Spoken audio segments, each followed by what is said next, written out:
saludo, le habla el doctor Nicanor Rodríguez Tejada de su programa Paradigma Legal.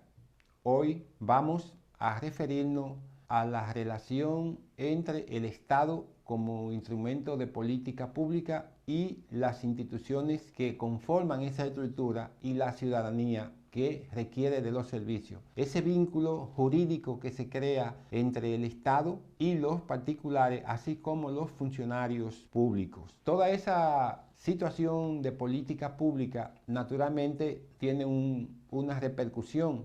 El servicio que recibe la población, la naturaleza de ese servicio, la calidad de ese servicio, bajo qué esquema estoy facilitando ese servicio. Toda esa relación jurídica, nosotros habíamos planteado en programas anteriores que esos esquemas se han ido modificando y se han ido modificando sobre la base de una transformación jurídica a nivel del Estado y a nivel público. Cuando hemos tenido esos cambios que en el escenario de la administración pública comenzaron en el año 2007, cuando se aprobó la ley 13-07, que modificó la ley del Tribunal Superior Administrativo y abrogó una mayor competencia en su funcionamiento y en la relación incluso del Estado como órgano de esparcimiento institucional y la ciudadanía. Hoy, en cambio, ese órgano del Estado o parte del Estado, porque corresponde al Poder Judicial, pues ha creado una estructura significativa donde la población tiene un mayor acceso a la relación jurídica con el Estado y a dirimir los conflictos que pueden derivarse entre el Estado y la ciudadanía o el ente público y privado. Y de ahí la importancia de la relación en materia de política pública y del Estado frente a la ciudadanía. ¿Qué otros elementos han estado ampliándose en esto? Bueno, la Constitución del año 2010 es un esquema significativo cuando estableció la responsabilidad civil en el artículo 148 de las personas y de los funcionarios, cuando señala que los funcionarios públicos o agentes serán responsables conjunta y solidariamente, de conformidad con la ley, por los daños y perjuicios ocasionados a la persona jurídica o física por su actuación u omisión administrativa antijurídica. ¿Qué resulta? En nuestras legislaciones antes, y se ha creado como una especie de mitología, que el Estado no es demandable. Y eso de verdad que hay que irlo desmontando, porque el Estado tiene una responsabilidad jurídica ante la población como la tiene cualquier institución.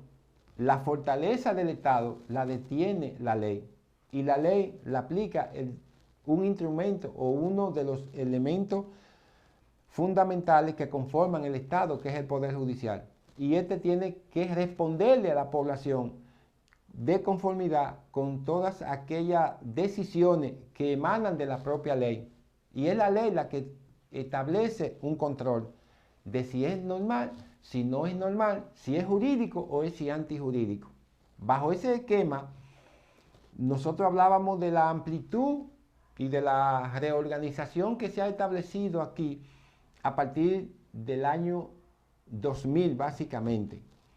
Pero en materia de administración pública, la República se ha dado varias leyes, que una de ellas comenzó en el año 2008, la Ley de Administración Pública, la Ley 113-7, que es la que establece la relación entre el Estado y la administración pública frente a la ciudadanía, frente a los usuarios que demandan ese servicio, así como la responsabilidad civil del funcionario público que está dentro de la administración pública en servicio frente a la población. Esa es la ley 247-12, que es parte del esquema de la jurisdicción administrativa, que conforma una serie de principios y de mecanismos legales que vienen al trate con lo que es la estructura jurídica para dar respuesta como política pública a los esquemas de conflicto entre el Estado y los particulares, entre los usuarios y el Estado como ente de derecho. El tema reviste importancia porque en nuestra condición de abogado no hemos dado cuenta que mucha gente teniendo un derecho se resiste a exigirlo. Se resiste a exigirlo bajo la condición de que el Estado es muy fuerte y yo no voy a ganarle al Estado. No, es todo lo contrario. Al Estado se le gana sobre la base de aplicar mecanismos legales cuando usted tiene la razón y cuando usted entiende que le han perjudicado en un derecho. ¿Cuál es ese derecho? Bueno, la razonabilidad de un esquema de entender que usted tiene razón. Por ejemplo, en un momento dado en el país, cuando se establecieron los comprobantes fiscales, la Dirección General de Impuestos eliminaba de manera directa y le quitaba a las empresas la atribución de que pudieran emitir factura con comprobante fiscal. Esa condición, el juez de la acción pública, en este caso de la acción que el sistema judicial prevé para dirimir los conflictos que se generan entre el Estado y los particulares, abrogó la razón de que el Estado o la institución, en este caso la Dirección General de Impuestos Internos, no podía eliminar la posibilidad de sanción, porque era una especie de sanción, cuando le quitaba comprobantes fiscales. Eso creó una etapa de armonía, porque entonces la persona, independientemente que tuviera una condición legal, pues tenía acceso a un derecho y tenía el mecanismo de continuar con una actividad económica para responder ante la necesidad o la implementación de un hecho que requiriera de la exigencia del comprobante fiscal. Por ejemplo, ese es uno de los puntos. Entonces, dentro de esa armonía y de esa política, nosotros tenemos una ley, y ya la mencioné, la ley 247, la ley 1307, que han abierto un macro general y amplio en torno a lo que son los principios rectores sobre los cuales esas instituciones se van a dirigir. Está el principio de lealtad, está el principio de juridicidad, está el principio de eficacia y todo un conjunto de principios que conforman el desenvolvimiento de la estructura administrativa del Estado frente a los terceros, que son los usuarios del servicio.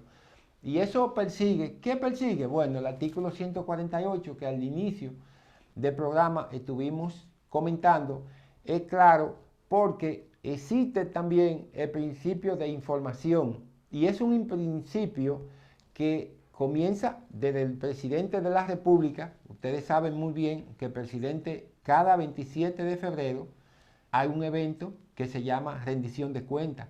Los funcionarios tienen que rendir cuentas. En nuestro país se entiende que es el presidente, no, todos los funcionarios, porque el presidente recaba esa información y emite esa rendición de cuentas cada 27 de febrero como pauta de lo que ha sido su gestión.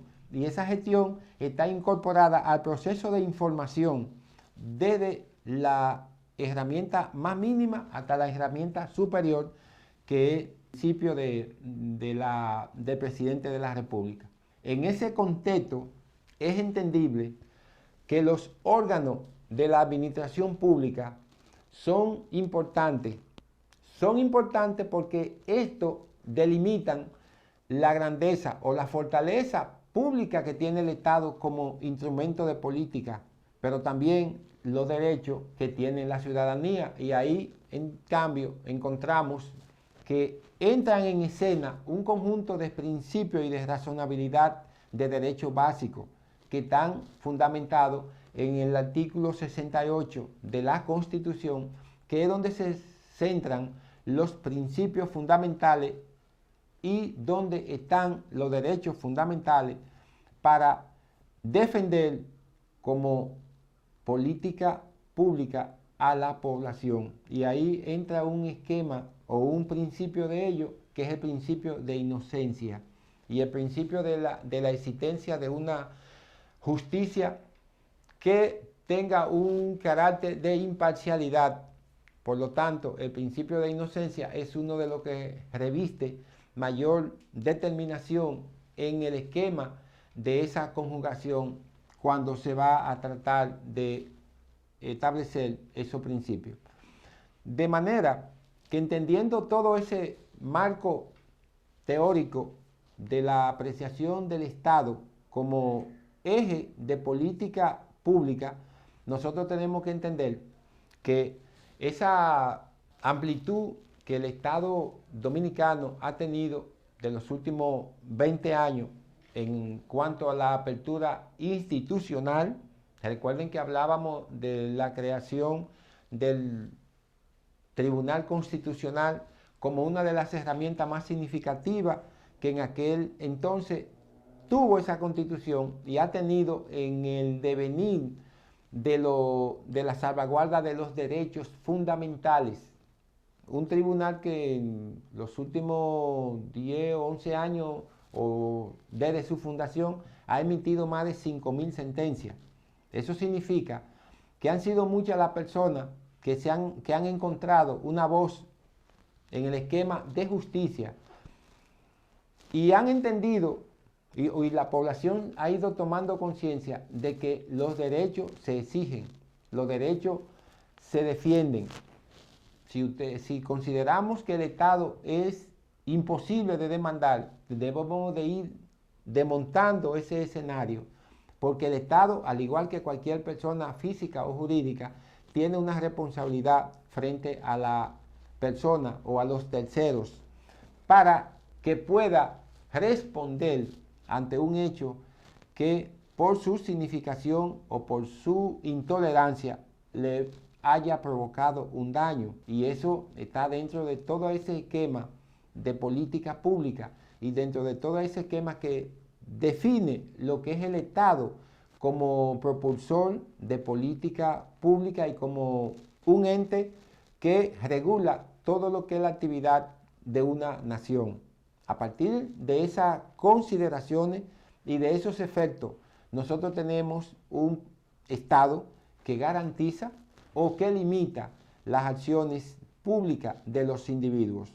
En este esquema, donde tenemos un ambiente de democracia, pues es entendible que podemos tener mucho mayor participación en las decisiones y en la conformación de una estructura jurídica que cada día haga mayores aportes a la ciudadanía, porque cada principio, cada decisión de política pública contribuye a que las personas puedan participar y tengan una plenitud de derechos que la ley les reconoce y que ellos pueden hacer exigencia ante el órgano que le niegue esos derechos.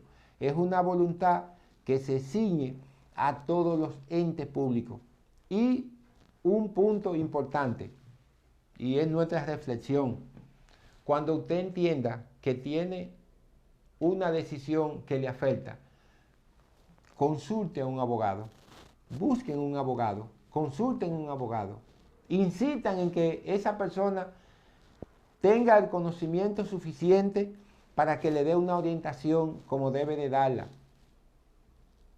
Así le he hablado a ustedes de los notarios y así le hablo de eso, porque el abogado es el único profesional que tiene el acceso legal para contribuir con lo que es el daño que le haya causado un ente que naturalmente no tiene que ser del Estado, pero puede ser un ente relacionado con el Estado, dentro de un nivel de competencia que en nuestro caso llamamos una institución descentralizada, que no forma parte de la estructura principal del Estado, pero que es un componente de política pública y del Estado. De manera que esa convicción de legalidad la puede la persona influenciar mucho más en la medida que tenga una información correcta y que haga lo posible porque todo o toda la información que pueda recabar tenga un principio. El principio de la idoneidad es un principio que le contribuye y que le permite a la persona tener una información que tiene certeza para que tenga la seguridad de lo que va a demandar, y de la idoneidad depende su caso o su demanda o su acción o su reclamo, porque las leyes están sustentadas bajo esquemas que incorporan medios de prueba, y esos medios de prueba tenemos que llevarlo o debemos llevarlo los abogados en un esquema que podamos demostrarle al juez la veracidad de un hecho. En ocasiones se pueden perder los casos teniendo la razón bajo un esquema que no tiene esa regularidad. Y nosotros en Paradigma Legal queremos contribuir con esa razonabilidad de los procesos. Queremos contribuir con esa expansión de los procesos, pero queremos contribuir con la persona para que las personas puedan tener acceso a una justicia cada vez mucho más equitativa, para que se resguarden los derechos de cada una de esas personas bajo un sagrado sacramento que es el del derecho. Tener acceso al derecho y hacer cumplir la ley para que tengamos derecho. Todos por igual. Todos los derechos tienen que respetarse y tienen que colegirse en una dinastía a favor de la ley. Paradigma Legal concluye aquí pidiéndole como siempre que nos apoyen, que le den like, que nos sigan en nuestras redes sociales, Instagram, Twitter, Facebook, como Paradigma Legal, así como nuestro canal de YouTube, Paradigma Legal. Hasta la próxima, cuando estaremos con ustedes con un tema de importancia para la población que nos escucha y que nos ve en este canal de YouTube.